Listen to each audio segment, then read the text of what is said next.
Morning students, BSc third year students का Bhagwati PG college online classes में स्वागत है। बीएससी थर्ड ईयर में लास्ट में यूनिट चल रही थी हमारी, उसके अंतर्गत हम पढ़ रहे थे क्या प्लांट सक्सेशन, पादप अनुक्रमण। ठीक है, उसके अंतर्गत हम डिफरेंट टाइप की शेयर्स पढ़ रहे थे, क्रमण पढ़ रहे थे तथा लास्ट लेक्चर में हमने एक शेयर्स पढ़ा था, क्रमण पढ़ा था, वह पढ़ा था क्या लिथोशेयर। ठीक है, शेयर क्रमण। ठीक है, आज उसी को आगे कंटिन्यू करते हुए आज हम क्या पढ़ने वाले हैं, हाइड्रोशेयर। ठीक है, प्लांट सक्सेशन के प्रकार में दूसरा प्रकार जो है वह क्या है, हाइड्रोशेयर, जिसको क्या बोलते हैं हम, जल क्रमण। ठीक है, क्या बोलते हैं, जल क्रमण। ठीक है, आज हम हाइड्रोशेयर प्रोसेसेस या हाइड्रोशेयर सक्सेशन के बारे में पढ़ेंगे। तो सबसे पहले पता होना चाहिए हाइड्रोशेयर किसे कहते हैं। तो वह हाइड्रोशेयर का मतलब होता है, डेफिनेशन देखें, वह अनुक्रमण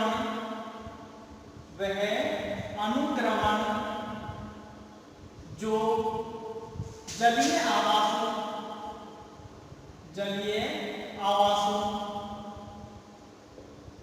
जैसे तालाब, जलकुंड आदि स्थानों पर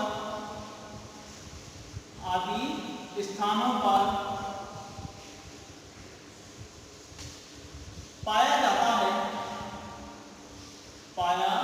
जाता है उसे जल क्रमक कहते हैं। ठीक है, ये इसकी जल क्रमक की परिभाषा है। वह अनुक्रमण जो जलीय आवासों जैसे तालाब, जलकुंड, ठीक है, स्वच्छ होने चाहिए, इसमें किसी प्रकार के भी, ठीक है, अन्य पादप नहीं पाए जाते हैं, स्वच्छ तालाब, स्वच्छ जलकुंड आदि स्थानों पर कंप्लीट होती है जो प्रोसेस सक्सेशन की, उस शेयर को, उस क्रमण को हम क्या कहते हैं, जल क्रमक या हाइड्रोशेयर के नाम से जानते हैं। अब हाइड्रोशेयर जो प्रोसेस है, ठीक है, वो जो है कई अवस्थाओं से होकर गुजरती है, जिसके कारण पुरोगामी अवस्था से क्लाइमेक्स कम्युनिटी का क्या होता है, निर्माण होता है। अब ये पुरोगामी अवस्था से क्लाइमेक्स कम्युनिटी का निर्माण जो होता है वह अनेक चरणों में, अनेक अवस्थाओं में पूर्ण होता है। ठीक है, हाइड्रोशेयर की जो स्टेजेस हैं, अवस्थाएं हैं, वो मुख्य रूप से निम्न अवस्थाओं में ये होता है। ठीक है, कौन कौन सी अवस्थाएं हैं वो देखते हैं। हाइड्रोशेयर प्रोसेस में मुख्य रूप से 7 अवस्थाएं होती हैं। ठीक है, कितनी अवस्थाएं होती हैं, 7 अवस्थाएं हाइड्रोशेयर प्रोसेस में सक्सेशन में पाई जाती हैं। फर्स्ट जो स्टेज होती है वह कौन सी होती है, प्लैंक्टन स्टेज। ठीक है, कौन सी स्टेज, प्लैंक्टन स्टेज। सेकंड जो स्टेज है वह है सबमर्ज्ड स्टेज। ठीक है, कौन सी स्टेज, सबमर्ज्ड स्टेज।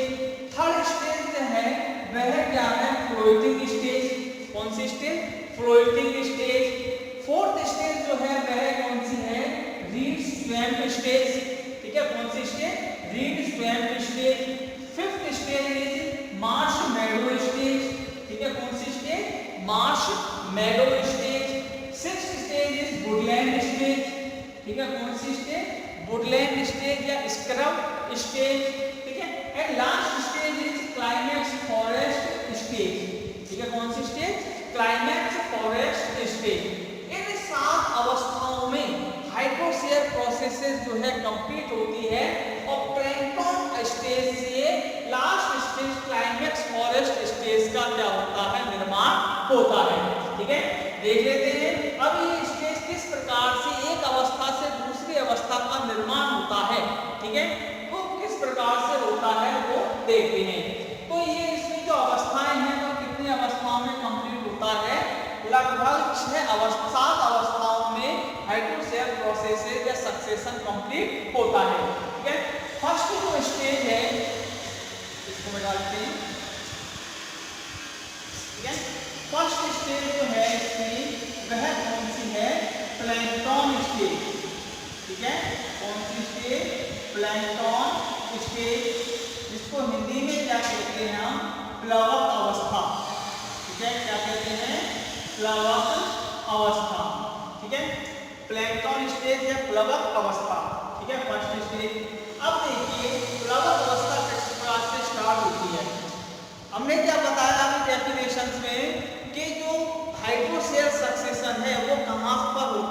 स्वच्छ तालाबों में, ठीक है। तो स्वच्छ तालाबों की कंडीशन देखिए तो मान लीजिए ये हमारे जल का स्तर है नीचे बॉटम, और ये जल की यहाँ से यहाँ पर गहराई है, ठीक है। तालाब की क्या है, गहराई है। तो इन अवस्थाओं में स्वच्छ तालाबों में कुछ पादपों के अनुकूलन के लिए, पादपों के अनुकूलित होने के लिए क्या पाई जाती है, प्रतिकूल परिस्थितियां पाई जाती हैं, ठीक है। यहाँ पर देखो पादप नहीं पाए जा रहे, केवल स्वच्छ है, तथा जहाँ पर पादप अनुकूलित नहीं हो पाते क्योंकि वहां पर पादपों के लिए प्रतिकूल परिस्थितियां होती हैं, ठीक है। इस अवस्था में प्रतिकूल परिस्थितियां कौन कौन सी होती हैं वो देखते हैं। जैसे जल की गहराई अधिक, ठीक है। प्रतिकूल परिस्थितियों में पहली जो प्रतिकूल परिस्थिति है वो कौन सी है, जल की गहराई जो है वो कैसी होती है, अधिक होती है, ठीक है। जल में, ठीक है, जल में मृदा व पोषक तत्वों की कमी, जल में मृदा व पोषक तत्वों की कमी, पोषक तत्वों की कमी, ठीक है। नेक्स्ट प्रकाश की तीव्रता कम होना, प्रकाश तीव्रता कम होना, ठीक है, इत्यादि इत्यादि जो है वो क्या पाई जाती हैं, प्रतिकूल परिस्थितियां पाई जाती हैं। इन प्रतिकूल परिस्थितियों में स्वच्छ तालाब में जो है पादप अनुकूलित नहीं हो पाते, विकसित नहीं हो पाते। अब प्रतिकूल परिस्थितियों को कम कैसे किया जाता है, अनुकूलन कैसे बनाया जाता है, अनुकूल परिस्थितियों में किस प्रकार करते हैं। तो इस परिस्थिति में सबसे पहले कौन से पादप आते हैं, कौन से प्रकार के जीव आते हैं, प्लवक जीव, ठीक है। कौन से जीव आते हैं, कुछ प्लवक जीव आते हैं जो इन स्थानों पर आकर क्या होते हैं, उपनिवेशित होते हैं, ठीक है। इन प्लवक जीवों को हम क्या कहते हैं, पुरोगामी, ठीक है। क्या कहते हैं, पुरोगामी, ठीक है। प्लवक जीव आते हैं कुछ तालाबों में, इन जीवों को क्या कहा जाता है, पुरोगामी जीव, या वे जातियां जो स्वच्छ तालाब में सबसे पहले आती हैं और विकसित होती हैं, सबसे पहले उन जातियों को पुरोगामी जातियां कहते हैं। अर्थात हम प्लवक अवस्था को दूसरी अवस्था पुरोगामी अवस्था भी कह सकते हैं, ठीक है। क्या कह सकते हैं, पुरोगामी अवस्था भी कह सकते हैं।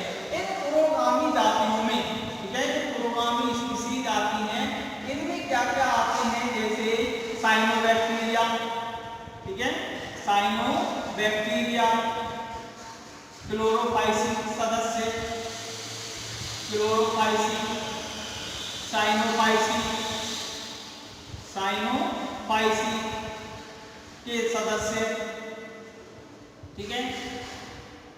नेक्स्ट कुछ जंतु प्लवक भी आते हैं, जूप्लैंक्टन भी आते हैं, जैसे डायनोफ्लैजिलेट्स, डायनोफ्लैजिलेट्स, डेस्मिड्स, डेस्मिड्स आदि आदि, ठीक है। इस प्रकार के जीव स्वच्छ तालाब में सबसे पहले विकसित होते हैं, इसलिए इसको पुरोगामी अवस्था कहते हैं। अब ये जो जातियां हैं, ठीक है, पुरोगामी जीव जो है, पुरोगामी जो जातियां हैं जो प्लैंक्टन जीव हैं, ठीक है, छोटे छोटे जीव होते हैं प्लैंक्टन, जंतु प्लवक और पादप प्लवक जो है इन परिस्थितियों को, प्रतिकूल परिस्थितियों को क्या करते रहते हैं, परिवर्तित करना स्टार्ट कर देते हैं, चेंज करना स्टार्ट कर देते हैं, ठीक है। तो ये हमारी हाइड्रोस्फीयर की फर्स्ट स्टेज है, प्लैंक्टन स्टेज, प्लवक अवस्था। नेक्स्ट दूसरी अवस्था देखें, सेकंड स्टेज,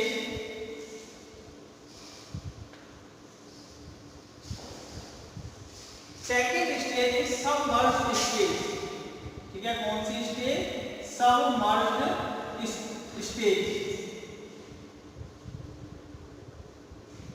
अर्थात प्लवमान, जल निमग्न अवस्था, जल निमग्न अवस्था। दूसरी जो अवस्था है वह कौन सी अवस्था है, जल निमग्न अवस्था। अब देखिए इस अवस्था में क्या होता है हाइड्रोस्फीयर सक्सेशन में, कि जो सबसे पहले प्लैंक्टन स्टेज आए हैं, ठीक है, वह जीव जो करते आगे जाकर विकसित होने लग जाते हैं, जो शैवाल है, तंतु में शैवाल है, प्लैंक्टन है, डेस्मिड्स जो हैं, वो धीरे धीरे क्या होने लग जाते हैं, डिसअपीयर होने लग जाते हैं, क्योंकि डीकम्पोजिशन स्टार्ट हो जाता है और धीरे धीरे मृत जीव जंतुओं का क्या हो जाता है, नीचे हो जाता है, जिसके कारण प्लैंक्टन स्टेज के पश्चात तंतु में शैवालों के अपघटित होने से, ठीक है, ये जो अपघटित होते हैं ये धीरे धीरे कहाँ चले जाते हैं, बॉटम में चले जाते हैं, यहाँ पर एकत्रित होने लग जाते हैं, बॉटम में यहाँ पर एकत्रित होने लग जाते हैं, जिसके कारण जल की गहराई जो है वो क्या हो जाती है, कम हो जाती है, ठीक है, जल की गहराई कम हो जाती है। और अब इनके स्थान पर प्लवक जीव जंतुओं के स्थान पर पुरोगामी जीवों के स्थान पर कुछ जल निमग्न जातियां जो है धीरे धीरे विकसित होने लग जाती हैं, ठीक है, जल निमग्न पादप जातियां धीरे धीरे विकसित होने लग जाती हैं, अर्थात प्लैंक्टन स्टेज को डिसअपियर होने लग जाते हैं और सबमर्ज स्पीशीज जो है वो धीरे धीरे अपीयरेंस हो जाती हैं, प्रकट होने लग जाती हैं।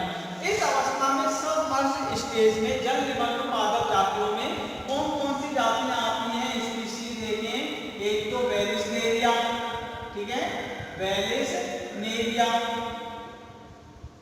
यूट्रिकुलेरिया, यूट्रिकुलेरिया, हाइड्रिला,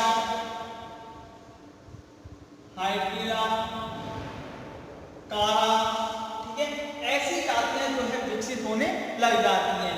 ये जातियां जो हैं, ठीक है, ये जातियां जो है धीरे धीरे क्या करती हैं, क्लाइमेट को, इस परिस्थितियों को चेंज करने लग जाती हैं और मृत कार्बनिक पदार्थों का क्या करने लग जाते हैं, निर्माण करने लग जाती हैं, ठीक है।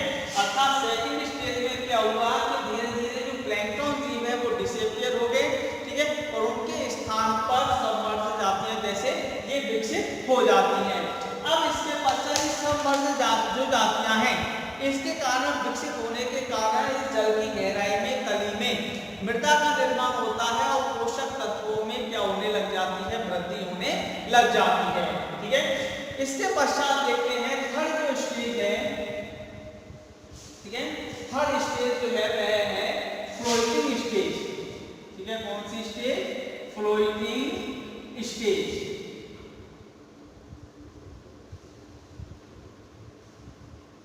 प्लवमान अवस्था,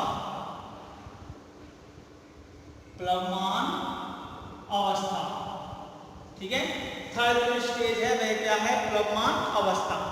इस अवस्था में देखो क्या होगा, वही प्रोसेस होगी दोबारा से, ठीक है, सबमर्ज जातियां धीरे धीरे क्या हो जाएंगी, डिसअपियर हो जाएंगी, अपघटित हो जाएंगी, ठीक है, गायब होती जाती हैं और उनके स्थान पर किसी जातियों का विकास हो जाता है, फ्लोटिंग स्पीशीज प्लवमान जातियों का क्या हो जाता है, निर्माण हो जाता है। प्लवमान जातियां जो है विकसित होने लग जाती हैं। प्लवमान जातियां किसे कहेंगे, वे जातियां जो कि जल की सतह पर पाई जाती हैं, कहां पर पाई जाती हैं, जल की सतह पर पाई जाती हैं, उन जातियों को क्या कहते हैं, हम प्लवमान जातियां कहते हैं या प्लावी जातियां कहते हैं। इन जातियों में विकसित होने से जैसे कौन कौन सी जातियां हैं, स्पीशीज हैं, फ्लोटिंग स्पीशीज, जैसे ट्रापा, ठीक है, कौन सी जातियां, ट्रापा, निम्फिया, निम्फिया, बुल्फिया, बुल्फिया आदि ऐसी जो जातियां हैं, ट्रापा, निम्फिया, बुल्फिया, एजोला, लेंटाना, ठीक है, इस प्रकार की जातियां जल की सतह पर विकसित हो जाती हैं। अब इनके विकसित होने से क्या होगा कि ये इनके अपघटन होने से जल में, ठीक है, कार्बनिक पदार्थों की मात्रा जो है धीरे धीरे वृद्धि होगी, कार्बनिक पदार्थों की मात्रा में क्या हो जाती है, वृद्धि हो जाती है, तथा ह्यूमस में भी क्या होने लग जाती है, वृद्धि हो जाती है, ठीक है। तो प्लवमान जातियों के विकसित होने से कौन कौन से परिवर्तन आते हैं, हाइड्रिक कंडीशन में कार्बनिक पदार्थों की मात्रा में वृद्धि, कार्बनिक पदार्थों की वृद्धि, ठीक है, नेक्स्ट ह्यूमस में वृद्धि, ह्यूमस में वृद्धि, नेक्स्ट मृदा में पोषक तत्वों में वृद्धि, पोषक तत्वों में वृद्धि आदि कंडीशंस विकसित हो जाती हैं, ठीक है। धीरे धीरे मृदा जल की गहराई कम होती जाती है, मृदा का निर्माण धीरे धीरे होने लग जाता है, जल की गहराई कम होने लग जाती है और इस प्रकार से फ्लोटिंग स्पीशीज जो है विकसित होने लग जाती है, जिसके कारण मृदा का निर्माण धीरे धीरे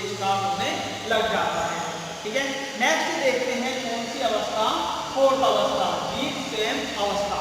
ये कौन सी अवस्था? रीड स्वयं अवस्था। समझ में आ गई? दोबारा से देखें कि सब वर्ग स्पीशीज के पश्चात सब वर्ग स्पीशीज धीरे धीरे अपघटित होने लग जाती है तथा इनके स्थान पर प्लवमान जातियां जो है, ठीक है, जैसे टापा, मिकिया, बुल्फिया, एजोला इत्यादि जातियां विकसित होने लग जाती है, जिसके कारण मृदा की जल की गहराई कम होती जाती है, मृदा का निर्माण स्टार्ट हो जाता है, मृदा में कार्बनिक पदार्थों में वृद्धि हो जाती है ह्यूमिडिफिकेशन द्वारा, ठीक है, किसका निर्माण हो जाता है? ह्यूमस का निर्माण हो जाता है तथा मृदा में पोषक तत्वों में वृद्धि हो जाती है, ठीक है। नेक्स्ट जो स्टेजेज है, फोर्थ स्टेजेज, इनके एग्जांपल्स जरूर याद कर लेना, ठीक है। फोर्थ स्टेजेज जो है वह कौन सी है? रीड स्वयं स्टेजेज, ठीक है। कौन सी स्टेज? रीड स्वयं स्टेज, जिसको क्या बोलते हैं हम? नरकुल अणु अवस्था, ठीक है। कौन सी अवस्था? नरकुल अणु अवस्था, नरकुल अणु अवस्था, रीड स्वयं स्टेज। तो सबसे पहले पता होना चाहिए नरकुल किसे कहते हैं, ठीक है। नरकुल अणु किसे कहते हैं? तो नरकुल अणु का मतलब है जल स्थलीय, ठीक है। क्या होता है? जल स्थलीय, ठीक है।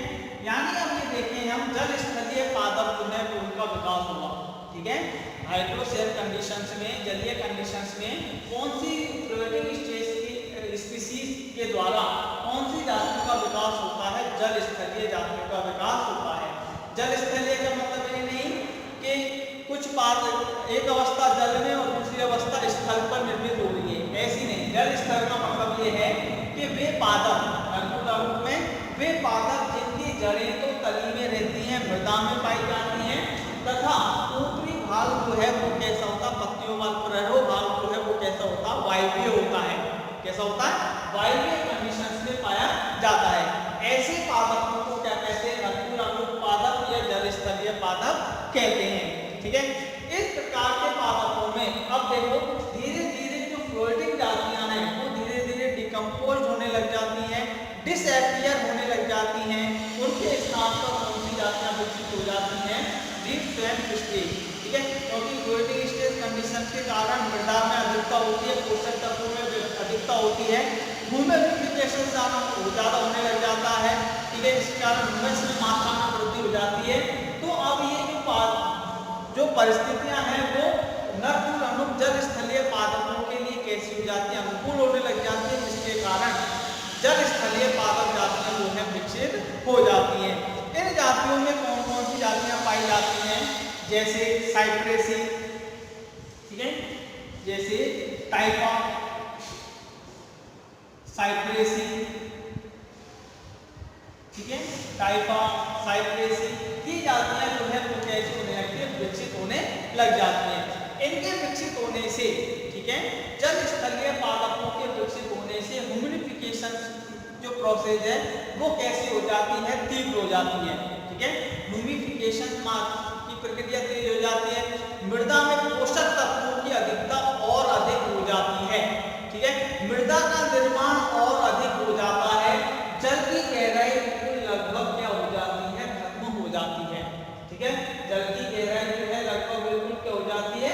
खत्म होने के कगार पर आ जाती है, ठीक है। तो ये कौन सी स्टेज है हमारी? रीड स्वयं स्टेज, नरकुल अणु अवस्था। याद करने वाली चीज, नरकुल अणु अवस्था में कौन से पादप विकसित होते हैं? जल स्थलीय पादप, टाइफा, साइप्रेसी, सेजिटेरिया, ठीक है। इस प्रकार के पादप विकसित होने लग जाते हैं, ठीक है। नेक्स्ट, इनके विकसित होने से मृदा में पोषक तत्वों में और अधिकता हो जाती है, मृदा का निर्माण और अधिक होने लग जाता है, ह्यूमिडिफिकेशन और होने लग जाता है, जिसके कारण ये क्षेत्र जो है स्थलीय पादपों के लिए वह कैसा हो जाता है? अनुकूल हो जाता है, ठीक है। नेक्स्ट जो अवस्था है, ठीक है, फिफ्थ स्टेज जो है वह कौन सी स्टेज है? मार्श मैडो स्टेज, ठीक है। कौन सी stage? Marsh meadow stage, marsh meadow stage अर्थात कच्छ सागल या पंख पादप अवस्था, कक्ष साधन या पंख पादप अवस्था। ठीक है, फिफ्थ स्टेज है कक्ष साधन या पंख पादप अवस्था। अब कक्ष या पंख किसे कहते हैं? अब देखिए तीन स्टेज जो जातियां हैं, नरकुल जो जल स्थलीय जातियां हैं, ठीक है, उनके विकसित होने से ह्यूमिडिफिकेशन ज्यादा, मृदा का निर्माण अधिक और मृदा में पोषक तत्वों की मात्रा जो है अधिक हो जाती है, जल की गहराई बिल्कुल खत्म होने लग जाती है। अब इनके स्थान पर, ठीक है, जो जल स्थलीय पादप जातियां डिकम्पोज होंगी, जिसके कारण यहाँ की परिस्थितियां जो है वो कैसी हो जाती हैं? दलदलीय। ठीक है, कैसी हो जाती हैं?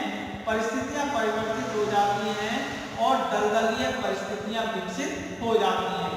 अब दलदलीय परिस्थितियां विकसित होने से मृदा की मात्रा बिल्कुल अधिक हो जाती है, जल की मात्रा में कमी आ जाती है। अब यहाँ पर दलदलीय जातियां विकसित होने लग जाती हैं, यानी स्थलीय पादप जातियां विकसित हो जाती हैं। कौन सी पादप जातियां? स्थलीय पादप जातियां विकसित होने लग जाती हैं, जैसे पॉलीगोनम। ठीक है, कौन कौन सी जातियां विकसित होती हैं? पॉलीगोनम,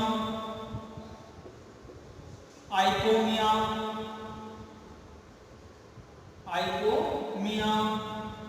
ठीक है, आदि पादप जातियां विकसित हो जाती हैं। और भी हैं, ठीक है, एलियोकेरस, सेलिटेरिया आदि जातियां विकसित हो जाती हैं। अब यहाँ पर ये देखो दलदलीय पादप जातियों के विकसित होने से, ठीक है, ये जो कक्ष जो परिस्थितियां हैं, स्थलीय परिस्थितियां हैं, यहाँ पर कौन सी स्थल का निर्माण हो जाता है? घास स्थल का निर्माण। ठीक है, किसका निर्माण हो जाता है? घास स्थल का निर्माण हो जाता है। अर्थात अब यहाँ पर स्टेज प्लैंकटन स्टेज से मार्च सेकंड स्टेज तक आते आते परिस्थितियां बिल्कुल चेंज हो जाती हैं, परिवर्तित हो जाती हैं, और जो यहाँ पर जल पाया जाता था अब वहाँ पर क्या उपस्थित है? स्थल बन जाते हैं, घास स्थलों का निर्माण होने लग जाता है, घास जातियों का निर्माण होने लग जाता है, मृदा का निर्माण अधिक हो जाएगा और उर्वरता में क्या आ जाती है? वृद्धि हो जाती है। ठीक है, नेक्स्ट फिफ्थ जो स्टेज है, ठीक है, फिफ्थ स्टेज वुडलैंड स्टेज। ठीक है, कौन सी स्टेज? वुडलैंड स्टेज अर्थात काष्ठीय वनस्पति अवस्था। ठीक है, कौन सी अवस्था? काष्ठीय वनस्पति अवस्था, काष्ठीय वनस्पति अवस्था, वुडलैंड वेजिटेशन स्टेज। इस स्टेज में क्या होगा? कुछ काष्ठीय जातियां विकसित हो जाती हैं। ठीक है, घासीय पादप जातियां विकसित हो जाती हैं, जिनकी हाइट कम होती है। ठीक है, कुछ छुपीय जातियां विकसित होने लग जाती हैं, शाख में छुपों का क्या होने लग जाता है? निर्माण हो जाता है। ठीक है, नेक्स्ट लास्ट जो स्टेज है वो कौन सी है? चरम वन अवस्था। ठीक है, कौन सी अवस्था? चरम वन अवस्था, क्लाइमैक्स फॉरेस्ट स्टेज। ठीक है, कौन सी अवस्था? Climax forest stage. ठीक है, इस अवस्था में क्या होगा? अंत तक आते आते अब यहाँ पर बड़े बड़े पादपों का, ठीक है, वृक्षों का क्या होने लग जाता है? निर्माण होने लग जाता है और पूरी तरीके से स्थलीय पादप जातियां विकसित होने लग जाती हैं। इस तरीके से हम देखते हैं कि प्लैंकटन अवस्था से पूर्वगामी अवस्था तक आते आते कुछ ही समय में, ठीक है, अनेक वर्षों में क्या हो जाता है? क्लाइमैक्स फॉरेस्ट का निर्माण हो जाता है, चरम वन समुदाय का निर्माण हो जाता है। तो ये जो प्रोसेस है हाइड्रोसेयर की प्रोसेस 7 अवस्थाओं में कंप्लीट होती है। याद करने वाली चीज 7 अवस्थाओं के नाम, ठीक है, डायग्राम एंड प्रत्येक अवस्था में एग्जांपल। ठीक है, कम से कम 2-2 एग्जांपल्स आपको याद करने हैं। ठीक है, प्रोसेस सेम है, 2-3 पॉइंट्स याद रखने हैं। मृदा की मात्रा में वृद्धि, मृदा में पोषक तत्वों में वृद्धि धीरे धीरे, ठीक है, जल की गहराई धीरे धीरे कम हो रही है, जल का स्तर कम हो रहा है, पोषक तत्वों में धीरे धीरे वृद्धि होती जाती है, और प्लैंकटन अवस्था से अंत में क्लाइमैक्स फॉरेस्ट अवस्था का या क्लाइमैक्स कम्युनिटी का क्या हो जाता है? निर्माण हो जाता है। ठीक है, तो हाइड्रोसेयर की प्रोसेस है ये, याद कर लेना, बहुत इंपॉर्टेंट है, एग्जांपल्स में, ठीक है, आती रहती है। जब ये अपनी यूनिट जो है 3rd यूनिट थी अपनी चल रही थी, वो लगभग क्या हो जाती है? कंप्लीट हो जाती है। ठीक है, नेक्स्ट लेक्चर में हम 4th यूनिट स्टार्ट करेंगे, इकोसिस्टम। ठीक है, क्या पढ़ेंगे हम? इकोसिस्टम के बारे में पढ़ेंगे। आज केवल इतना ही याद कर लेना। हाइड्रोशेयर ऑनलाइन क्लास देखने के लिए, ठीक है, बात देखते रहना Bhagwati online classes. Thank you.